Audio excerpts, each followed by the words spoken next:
জয় গুরু, জয় ব্রহ্ম, জয় কালী মাতা। আমি সোমনাথ আপনাদের সামনে একটি নতুন ভিডিও নিয়ে চলে এসেছি।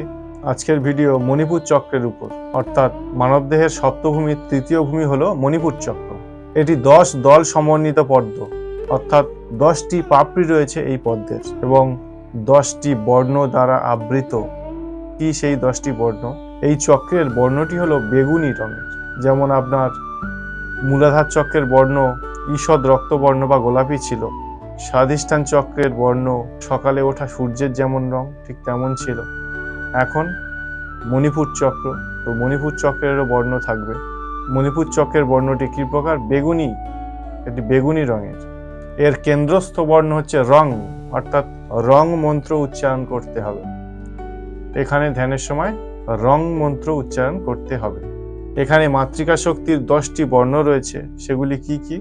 ড, ঢ, মূর্ধান্য ত, থ, দ, ধ, দন্তের ন, প, ফ, এই 10টি বর্ণ, অর্থাৎ ডং ঢং ডং তং, থং দং ধং, নং পং ফং। প্রত্যেকটি পাপড়িতে প্রত্যেকটি বর্ণ।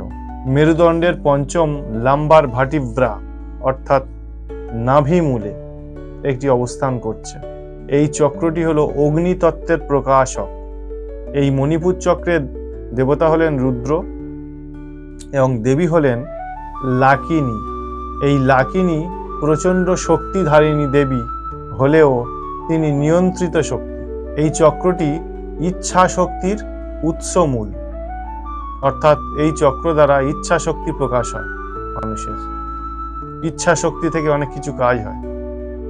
অনেক সময় যে সাধক যার যথাযথ ধ্যানের সেই জায়গায় সে পৌঁছেছে, অর্থাৎ ইষ্টের সঙ্গে সেইভাবে যার সাক্ষাৎ হয়েছে, সে এই ইচ্ছা শক্তি দ্বারা অনেক কিছু প্রাপ্ত করতে পারে।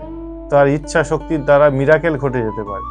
এই মূলাধার, স্বাধিষ্ঠান ও মণিপুর চক্র, এই 3টি চক্র ভোজন, পান, ইন্দ্রিয় সম্ভোগ এবং যৌন সুখের মতো মানব শরীরের পার্থিব বৃত্তির সঙ্গে যুক্ত। অর্থাৎ মানব শরীরের পার্থিব, এই যে পার্থিব জগতের যে সমস্ত সুখ স্বাচ্ছন্দ্য, তার সঙ্গে এই 3টি চক্র যুক্ত রয়েছে। পরবর্তী চক্র, অর্থাৎ অনাহত চক্র থেকে যেটা শুরু, এই চক্র এর পরবর্তী চক্র থেকে সাধক দিব্য জগতে প্রবেশ করে এবং তার আধ্যাত্মিক জাগরণ ঘটে। তখনই মানুষ আত্মার সন্ধান পায়। তখন থেকে ঈশ্বর চিন্তা তার মধ্যে জাগরিত হয়।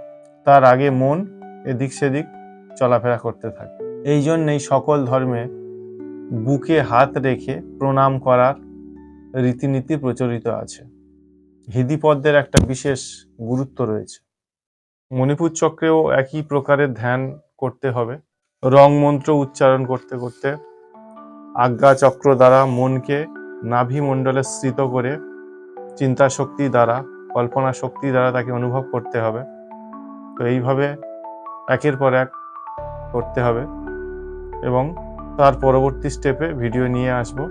এখন এই পর্যন্ত। জয় গুরু, জয় ব্রহ্ম, জয় কুলকুণ্ডলিনী শক্তি।